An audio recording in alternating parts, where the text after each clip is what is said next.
the master cat, or Puss in Boots.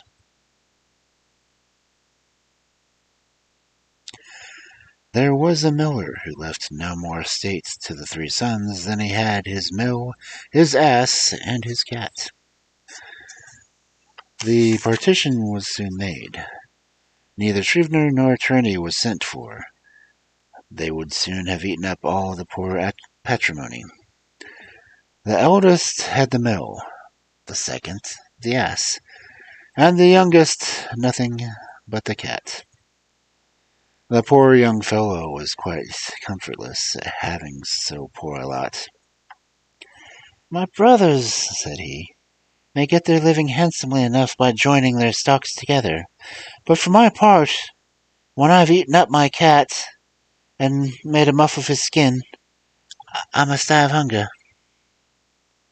The cat, who heard all this, but made as if he did not, said to him with a grave and serious air, "Do not afflict yourself, my good master. You have nothing else to do but give me a bag, and get a pair of boots made for me, that I may scamper through the dirt and the brambles, and you shall see that you have not a bad portion in me as you imagine." The cat's master did not build much upon what he said. He had often seen him play a great many cunning tricks to catch rats and mice, and when he used to hang them by the heels, or hide himself in the meal, and make it as if he were dead, so that he did not altogether despair of his affording him some help in his miserable condition. When the cat had what he asked, for he booted himself very gallantly, and putting a bag around his neck, and he held strings of it with his two forepaws, and went into the warren where was a great abundance of rabbits. He put bran and sow thistle into his bag, and stretching out at length, as if he had been dead, he waited for some young rabbits, not yet acquainted with the deceits of the world, to come and to rummage his bag for what he had put in it. Scarce was he laid down, but he had what he wanted. A rash and foolish young rabbit jumped into his bag, and Monsieur Puss, immediately drawing the string closed, took and killed him without pity. Proud of his prey, he went with it to the palace and asked to speak with his majesty. He was shown upstairs to the king's apartment, and, making a low reverence, said to him, "I have brought you, sir, a rabbit of the warren, which my noble lord, the Marquis of Carabas," for that title which Puss was pleased to give his master, "has commanded me to present to your majesty from him." "Tell thy master," said the king, "that I thank him, that he does me a great deal of pleasure."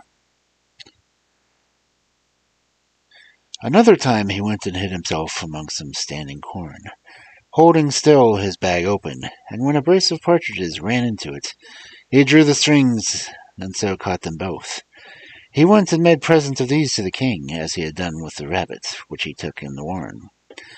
The king, in like manner, received the partridges with great pleasure, and ordered him some money for drink. The cat continued for 2 or 3 months thus to carry his majesty, from time to time, game of his master's taking. One day in particular, when he knew for certain that he was to take the air along the riverside, with his daughter, the most beautiful princess in the world, he said to his master, "If you will follow my advice, your fortune will be made. You have nothing else but to go and wash yourself in the river, and that part I shall show you, and leave the rest to me." Marquis of Carabas did what the cat advised him to do, without knowing why or wherefore. While he was washing, the king passed by, and the cat began to cry out, "Help! Help! My master, the Marquis de Carabas! He's going to be drowned!" At this noise, the king put his head out of the coach window, and, finding it was the cat who had so often brought him such good game, he commanded his guards to run immediately to the assistance of his lordship the Marquis de Carabas. While they were there, drawing the poor Marquis out of the river, The cat came up to the coach and told the king that, while his master was washing, there came by some rogues, and they went off with his clothes, though he had cried out, "Thieves, thieves!" several times as loud as he could. The cunning cat had hidden them under a great stone. The king immediately commanded his officers of his wardrobe to run and fetch one of his best suits for the Lord Marquis de Carabas.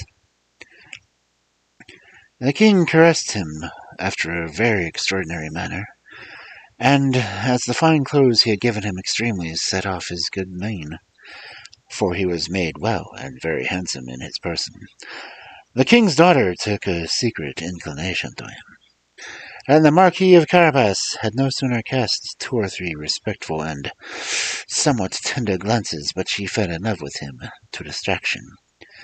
The king, who needs him, come to the coach and have part of the airing.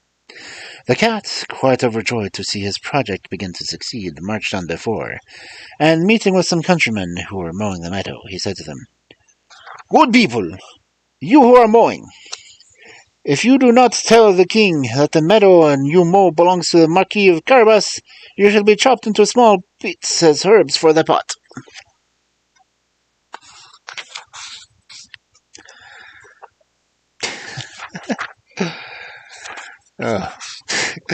The king did not fail asking the mowers to whom the meadow they were mowing belonged. "To my lord Marquis de Carabas," answered they all together, for the cat's threats had made them terribly afraid. "You see, sir," said the Marquis, "this is the meadow which never fails to yield a plentiful harvest every year." The master cat, who went still on before, met with some reapers, and said to them, "My good people, you who are reaping, if you do not tell the king that all this corn belongs to the Marquis de Carabas, you shall be chopped as small as herbs for the pot." The king, who passed by the moment after, would need to know whom all that corn which he saw did belong. "To our lord the Marquis de Carabas," replied the reapers, and the king was very well pleased with it, as well as the Marquis, whom he congratulated thereupon. The master cat, who went always before, said the same words to all he met, and the king was astonished at the vast estates by the Lord Marquis de Carabas. Monsieur Puss came at last to a stately castle, the master of which was an ogre. The richest had ever been known, for all the lands which the king had gone over belonged to this castle. The cat, who had taken care to inform himself who this ogre was, and what he could do, asked to speak to him, saying that he could not pass so near his castle without having the honor of paying his respects to him. The ogre received him as civilly as an ogre could do, and made him sit down.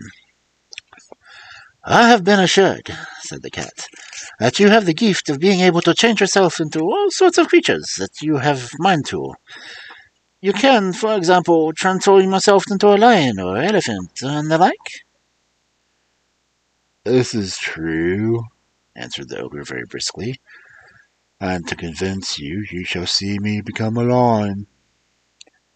Puss was sadly terrified at the sight of a lion so near, that he immediately got into the gutter without abundance of trouble and danger because of his boots, which were of no use to him at all when walking upon the tiles. A little while after, when Puss saw that the ogre had resumed his natural form, he came down, and owned that he had been much frightened.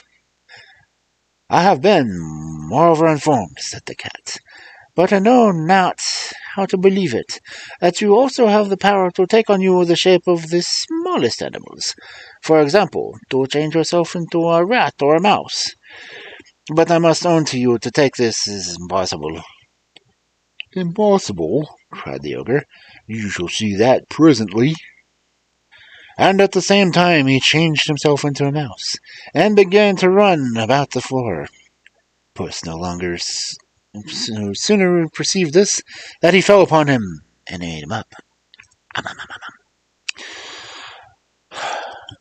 Meanwhile, the king, who saw as he passed the fine castle of the ogres, had a mind to go into it, Puss, who heard the noise of the Majesty's coach running over the drawbridge, ran out and said to the king, "Your Majesty is welcome to the castle of my lord Marquis de Carabas." "What, my lord Marquis?" cried the king. "And does this castle also belong to you? There can be nothing finer than this court and all the stately buildings which surround it. Let us go in, if you please." The Marquis gave his hand to the princess, and followed the king, who went first. They passed into a spacious hall, where they found a magnificent collation which the ogre had prepared for friends, who were that very day to visit him, but dared not enter, knowing the king was there. His Majesty was perfectly charmed with the good qualities of my Lord Marquis Carabas, as was his daughter, who had fallen violently in love with him. And seeing the vast estate he possessed, said to him, after having drunk 5 or 6 glasses, "It will be owing to yourself only, my Lord Marquis, if you do not my son-in-law." The Marquis, making several low bows, accepted the honour which his Majesty conferred upon him, and forthwith that very day married the princess. Puss became a great lord, and never ran after mice any more, but only as a diversion.